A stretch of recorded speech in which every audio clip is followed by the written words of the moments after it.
माशाअल्लाह मजमा बहुत शानदार है। अल्लाह ताला बरकत फरमाए।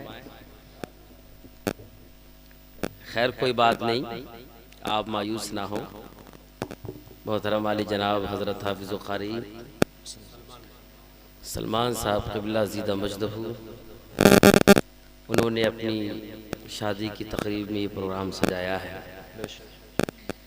अब कोई देखे या ना देखे, मदीने वाले मुस्तफ़ा देख रहे हैं। जी, बहुत अच्छी बात है, बेशक हक है। उलमा का अमल कौम को दिखाने के लिए नहीं होता, अल्लाह और रसूल को मनाने के लिए होता है। बेशक बुखारी की पहली हदीस है, इन्नमल अमालु बिन्नियात। बेशक अमाल का दारोमदार नीयत के ऊपर मुनहसर है। हक है। बरोज़े क़यामत सबके दफ्तर खुलेंगे नामा अमाल के, और हर नेकी हर बुराई का हिसाब होगा। तो ये भी दफ्तर खुलेगा वहाँ, इसमें भी आ जाओगे। अहले बस्ती का भी दफ्तर खुलेगा। अल्लाह तबारक व तआला पूछेगा कि मेरे बंदे ने अपनी शादी में मेरे जिक्र की महफिल सजाई, मेरे महबूब के जिक्र की महफिल सजाई, और खैर बहुत देर से कितने मेरे बंदे आए कितने नहीं आए। तो रब हिसाब लेने वाला, हम हिसाब देने वाले हैं, तो हिसाब दिया जाएगा। इनकी कोई कमी नहीं है। वो रब है, बख्शने पे आए तो जर्रे बराबर नेकी में अपने बंदे का भला फरमा देता है, और उसकी दरिया रहमत जोश में ना हो तो समंदर के झागों से भी ज़्यादा अच्छे अमल हो तभी अल्लाह ना बख्शे। कोई एहसास वाली बात नहीं है। आप बैठे हैं, शायर कहता है सारे आलम को नींद आ गई, उनका दीवाना बेदार है, आप ही फैसला कीजिए कौन जन्नत का हकदार है। बहुत मुख्तसर लोग बैठे हैं, लेकिन मेरी नज़र में आप इस बारात में आने वाले बड़े बड़े करोड़पति, बड़े बड़े अरबपति से अच्छे हैं। थोड़ा सा बैठ जाओ, देखिए बैठ जाओ। जो मेहमान आए हैं ना, कोई सोना भी लाया होगा, कोई चांदी भी लाया होगा, कोई 10 जोड़े भी लाया होगा, है? लेकिन आप अगर कुछ नहीं भी लाए हैं और हमारे मौलाना सलमान साहब की शादी में आप आए हैं, तो उन सोने चांदी वालों से अफजल हैं आप, इसलिए कि तुम अपने दिल में खुदा का जिक्र और मुस्तफ़ा की मोहब्बत लिए बैठे हुए हो। उनके जब सोने चांदी सुबह खुलेंगे तो खालू कितना लाए थे, फुप्पा कितने लाए थे, वो बस गांव वालों की नजर हो जाएगा। लेकिन आप यहाँ बैठे हैं, सुभान अल्लाह माशाअल्लाह कह रहे हैं, जाग रहे हैं। आपका ये जागना, सुभान अल्लाह माशाअल्लाह का विर्द करना, ये रायगा नहीं जाएगा। मैं समझता हूँ ये महफिल कबूल होगी, और इंशाअल्लाह मौलाना सलमान साहब क़िबला की नस्लों में अल्लाह तबारक व तआला इस महफिल की बरकत से जय्यद उलमा पैदा फरमाएगा। ये हमारे मौलाना शेर मोहम्मद साहब क़िबला एक बड़े खतीब हैं, और आपको बड़ी आसानी से तकरीर सुना के चले गए। हम अगर टाइम पे नहीं आए तो लोग बड़ा एतराज करते हैं कि मौलवी लोग नहीं आए टाइम पे। आप नहीं आए, आपका शिकवा किससे करें? आपका शिकवा किससे करें? देखो भाई, रिश्ते नाते अपनी जगह हैं। रिश्ता खून का इस्लाम में नहीं है, ईमान का रिश्ता है। इसका हजरत मुसाब बिन उमैर, एक तारीख याद आई तो सुना दूं आपको। हजरत मुसाब बिन उमैर रज़ी अल्लाह तआला अन्हु, ये हुजूर के सहाबी, जंग बद्र में, जंग उहद में जब कुफ्फार और मुशरिकीन गिरफ्तार किए गए, तो जनाब मुसाब बिन उमैर के भाई भी गिरफ्तार किए गए, उनके भी हाथ बांधे गए, उन्हें भी कैदी बनाया गया, और उनको हाथ बांधने के लिए कहा गया कि तुम अपने भाई के हाथ बांधो। हजरत मुसाब बिन उमैर रज़ी अल्लाह तआला अन्हु आगे बढ़े, अपने भाई के हाथ को बांधा, कस के बांधा, और बराबर में जो सहाबी रसूल खड़े थे, उनके भाई खड़े, उनसे कहा कि रात भर इसका पहरा देना, कहीं ऐसा ना हो कि इसका हाथ खुल जाए, इसको सुकून मिल जाए। तो दोनों एक ही माँ के शिकम से पैदा हुए, सगे भाई थे। दूसरे भाई ने कहा, भाई कमाल की बात है, हैरत की बात है, हम एक माँ के शिकम में रहे, बचपन साथ में गुजारा, जवानी साथ में गुजारी, एक बाप की कमाई खाई, ये खानदान का नाम हमने पाया। लेकिन एक बात तो बता, आज तू मुझ पर इतना भी रहम नहीं करता कि मेरे हाथों को हल्के बांध दे, मेरे हाथों को कस के ना बांधे, मुझे तकलीफ ना हो। और इस पर हजरत मुसअब बिन उमैर ने एक तारीखी जुमला इरशाद फरमाया, अपने साथियों से कहा था, इसकी निगरानी करना, पहरेदारी करना, इसलिए कि इसकी माँ बहुत अमीर है, इसकी माँ बहुत पैसे वाली है, कल फिदिये में इस्लाम को ज्यादा फिदिया मिलेगा, सुभान अल्लाह, ज्यादा पैसा मिलेगा। तो उसने कहा था, मुसअब बिन उमैर बड़ी तू नाइंसाफी कर रहा, मेरा भाई होकर मेरे साथ इंसाफ नहीं करता। हजरत मुसअब बिन उमैर ने फरमाया था, भाई जब तक तू था, जब तक मैं इस्लाम के दायरे में नहीं था, जब तक मैं कुरान को नहीं मानता था, मेरा तेरा खून का रिश्ता सलामत था। अब तू इस्लाम को नहीं मानता, अब तू कुरान को नहीं मानता, अब तू अल्लाह को नहीं मानता, अब मदीने वाले मुस्तफा को नहीं मानता, तो मुसअब बिन उमैर ने खून का रिश्ता खत्म कर दिया है, ईमान का रिश्ता कायम कर दिया है। समझ रहे हैं आपने? तो खून का रिश्ता नहीं है, ईमान का रिश्ता है। आप ईमान के रिश्ते में बैठे हैं तो कुर्बान जाइए, इंशाअल्लाह आपकी नस्लें आबाद। महफिल कम हो या ज्यादा हो, हमें तो पैगाम देना है। उलमा का काम है कि कौम की इस्लाह करते रहे, लेकिन जो वो भी कम नसीबी है जो आराम कर रहे हैं। एक मौलवी की बारात है, जलसा हो गया, किसी गुंडे मवाली की बारात होती, नचकैये की बारात होती और डीजे होता, तो यहां पर पांव रखने की जगह नहीं होती। समझ रहे नहीं? लेकिन सुन लो, दीन नक्कल नाचने वालों से आबाद था, दीन नक्कल फिरकने वालों से आबाद था, दीन कल भी उलमा से आबाद था, आज भी है, सुबह क़यामत तक रहेगा। आप ना आओ, हमें इसका कोई ख्याल नहीं, आप ना आओ महफिल में, हमें कोई एतराज नहीं है, इसलिए महफिल हमारी नहीं है, ये महफिल मदीने वाले मुस्तफा की है। वो हिसाब खुद लेंगे तुमसे, वो खुद तुमसे पूछेंगे कि मेरे सदक़े में खाया पिया ऐश व आराम सब कुछ, और मेरे नाम चंद लम्हात बैठने का मौका अगर तुझे देना चाहिए था तो क्यों नहीं दिया? इसका जवाब आपको देना पड़ेगा। खैर, अल-मुख्तसर बात खत्म करता हूं, लेकिन चाहता हूं कि एक हदीस पढ़ के, एक कुरान की आयत पढ़ के कुछ बातें शादी के ताल्लुक से बता दूं, इजाजत है?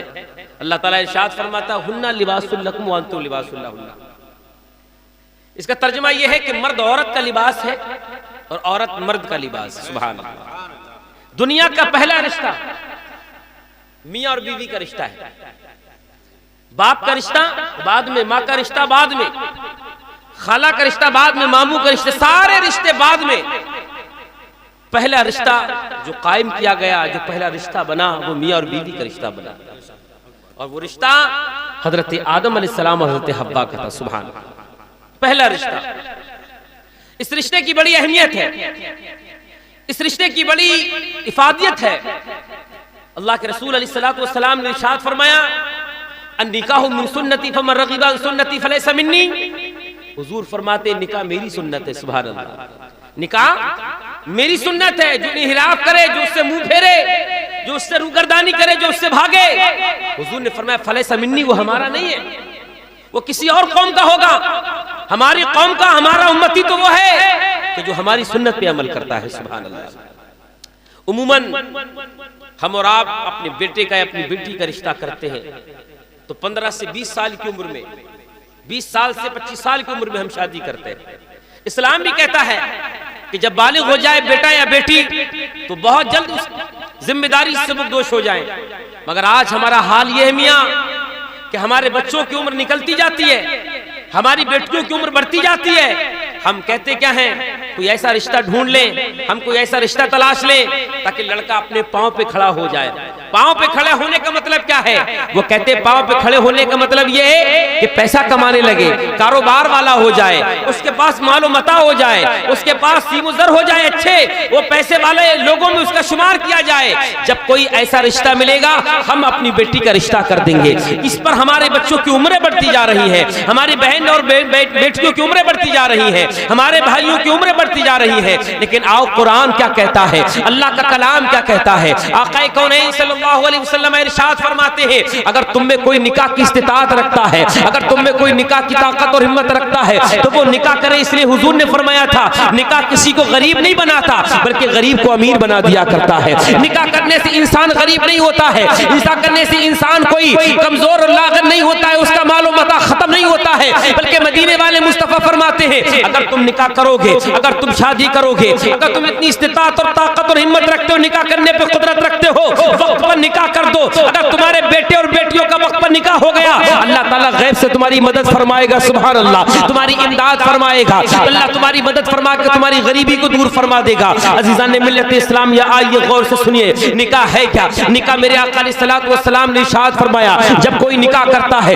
उसका आधा ईमान महफूज हो जाता है, सुभान अल्लाह, आधा ईमान उसका महफूज होता है। आधा ईमान किससे महफूज होता है? मुफस्सिरीन फरमाते हैं, मुहद्दिसीन फरमाते हैं, इस हदीस पाक का मकसद ये है आज जो बेराह रवी की निगाहें चल रही हैं, आज कोई अल्लाह अकबर नौजवान किसी लड़की पर फरेफ्ता नजर आता है, कोई किसी पर इश्क मोहब्बत की बातें करते नजर आता है, कोई अपने दिल को हराम कामों से बहलाता हुआ नजर आता है, दीनदारी से मजहब और मिल्लत से दूर नजर आता है और खुराफात के करीब नजर आता है। हुजूर फरमाते निकाह जब कोई कर लेता है ना उसकी आंखें महफूज हो जाती है, उसकी हया महफूज हो जाती है, उसकी इस्मत महफूज हो जाती है, उसका सारा वजूद अल्लाह पर पाकीज़ा हो जाता है। बल्कि एक और हदीस सुना देता हूँ, अल्लाह के रसूल अलैहिस्सलातु वस्सलाम ने इरशाद फरमाया था जैसे किसी का निकाह होता है ना, तवज्जो है आपकी तरफ बोली सुभान अल्लाह, जैसे किसी का निकाह होता है ना, शैतान अपने मवालियों के पास जाके, अपने हमसाइयों के पास जाके, शैतानों के पास जाके कहता है हाय रे मैं लुट गया, हाय रे मैं बर्बाद हो गया, हाय रे मैं तबाह हो गया। दूसरे शैतान कहते हैं ए शैतान क्यों बर्बाद हो गया है, तू तबाह क्यों हो गया,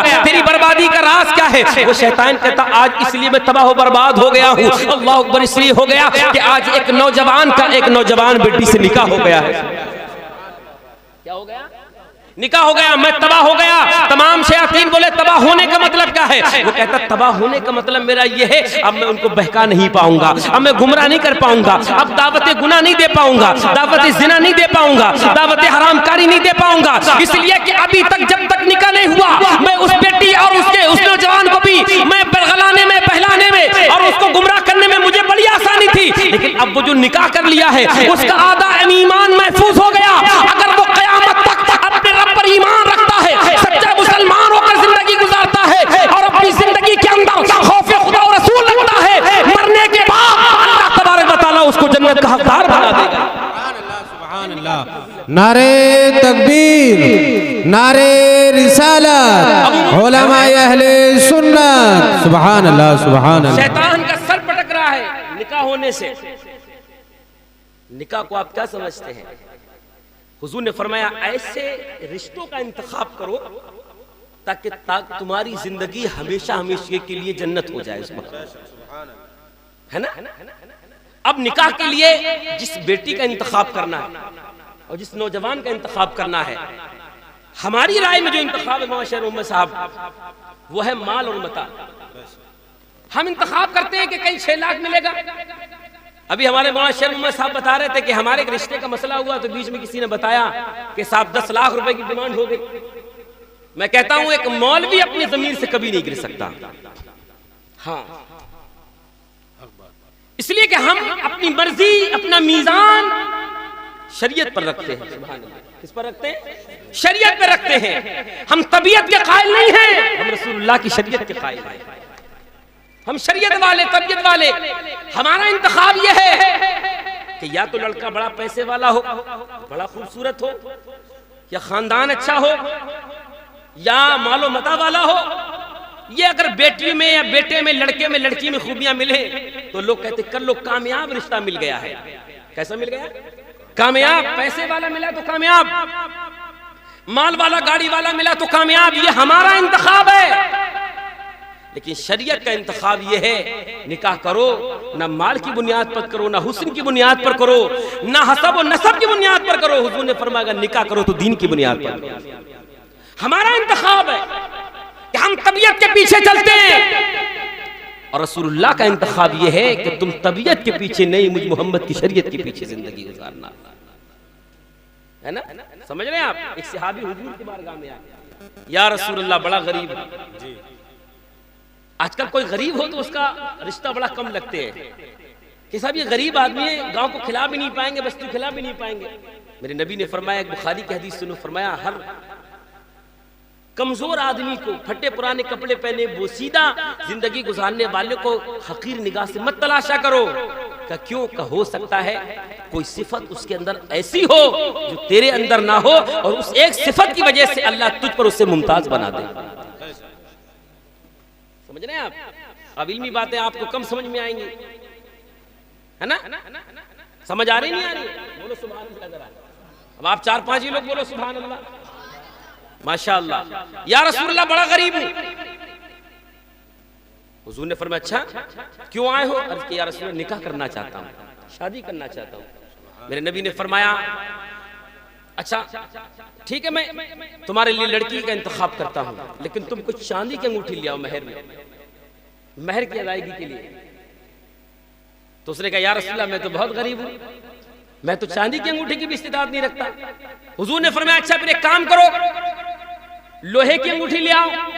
उसने कहा, या रसूलुल्लाह ये भी मैं इतनी इस्तेदाद नहीं रखता कि लोहे की अंगूठी भी नहीं ला सकता। सोचिए आप कितना गरीब सहाबी, कितना गरीब सहाबी। हुजूर ने उसको मना तो नहीं किया कि तेरा कुछ नहीं बनता, तेरे पास पैसा नहीं है, हुस्न नहीं है, तेरे पास मालो मता नहीं, ऊंचा मकान नहीं है, बल्कि हुजूर मुस्कुराए सुभान अल्लाह। इसी दरमियान एक औरत आई, उस औरत ने हुजूर की बारगाह में ख्वाहिश रखी, सुनिए, या रसूलुल्लाह मैं आपसे निकाह चाहती हूँ। सुभान अल्लाह, क्या चीज? मैं आपसे निकाह, मैं चाहती हूँ कि आप मुझसे निकाह कर लें। यह हदीस है। उस औरत ने हुजूर से गुजारिश की, हुजूर मैं आपके निकाह में आना चाहती हूँ। मेरे नबी ने फरमाया, मना नहीं फरमाया, हुजूर खामोश हो गए। खामोश होने का मतलब यह है कि हुजूर की राय नहीं है, जो भी है हम कुछ नहीं कह सकते। लेकिन एक दूसरे सहाबी थे, वो खड़े हुए, उन्होंने कहा, या रसूलुल्लाह ये जो निकाह के लिए आपसे कह रही है, और मैं भी निकाह का ख्वाहिशमंद हूं, अगर आप इजाजत दें तो मैं इससे निकाह कर लूं, सुभान अल्लाह, शादी कर लूं। हुजूर ने फरमाया, ए खातून क्या तुझे ये निकाह मंजूर है? क्या तुझे ये निकाह कबूल है? उसने कहा, या रसूलुल्लाह आपकी जो मर्जी है आप कर दीजिए। तो मेरे नबी ने फरमाया, अच्छा महर के लिए की अंगूठी ले आओ जो मैंने बयान। उनका, या रसूलुल्लाह मैं तो बहुत गरीब हूं। अब सुनिए हुजूर का करम। हुजूर मुस्कुराए, फरमाया अच्छा एक बात बताओ, तुझे कुरान आता है कि नहीं आता है? कितना कुरान याद है, कितनी सूरतें याद हैं? वो सहाबी कहने लगे, या रसूलुल्लाह मुझे कुरान की कई सूरतें याद हैं, कुरान की कई सूरतें याद हैं। हुजूर ने अबू बकर को बुलाया, सुभान अल्लाह, हजरत उमर को बुलाया, उस्मान गनी को बुलाया, मौला अली को बुलाया, तमाम सहाबा को बुलाया, फरमाया बैठो, सब बैठे। उस नौजवान से हुजूर ने फरमाया, कुरान पढ़ो, जितनी सूरतें याद है, सूरतें जितनी याद है पढ़ो। उन्होंने एक सूरत पढ़ी, 2 सूरतें पढ़ी, 3 सूरतें पढ़ी, 4 सूरतें पढ़ी, जितनी याद थी वो तमाम की तमाम सूरतें पढ़ी।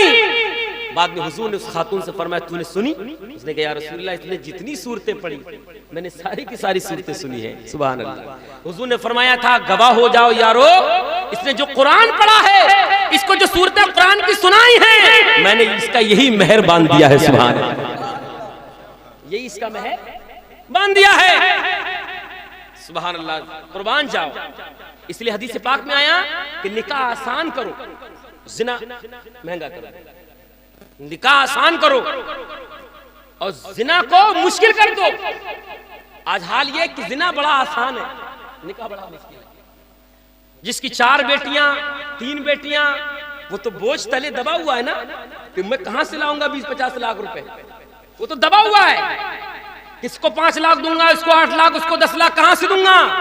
यही वजह है आज कितनी बेटियां मुर्तद हो गई, कितनी बच्चियां हमारी दीन छोड़ गई, और आज भी कितनी बच्चियां इश्क और मोहब्बत की मारी हुई हैं, जो रातों रात माज़अल्लाह कैसी जिंदगियां काट रही हैं, उनकी उम्रें निकली जा रही हैं, मगर घर के लोग अपनी नाक ऊंची करने के लिए पड़े हुए हैं। इस्लाम नाक ऊंची करने के लिए नहीं कहता, इस्लाम तो कहता कि अपने मकाम और मर्तबे को बुलंद कर, वक्त पर निकाह कर, वक्त पर शादी कर, इसलिए कि आने वाली नस्ल इनसे जब होगी और अगर ये नेक और पासा हुए तो अल्लाह तबारक व तआला इनकी नस्लों से मुजाहिद पैदा फरमाए।